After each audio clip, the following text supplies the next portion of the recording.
So here we are in the Physics Museum store at Leeds University.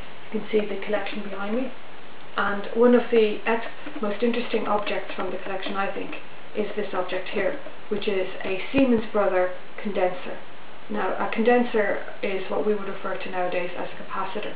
It measures electrical capacitance, and this was originally devised as a device used for electrical telegraphy.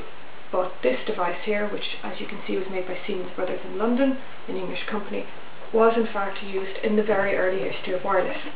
And we know this because it has a label here, which explains that it was tested by the wireless testing department of HMS Vernon. HMS Vernon was one of the earliest ships used by the Admiralty for wireless testing, shortly after they signed a contract with the Marconi company for wireless telegraphy, what we would nowadays refer to as radio.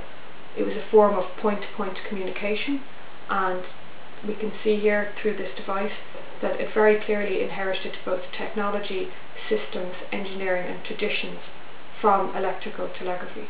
This device is quite heavy, and in that regard we can see that in fact early forms of radio weren't in fact quite as mobile as we would think they were.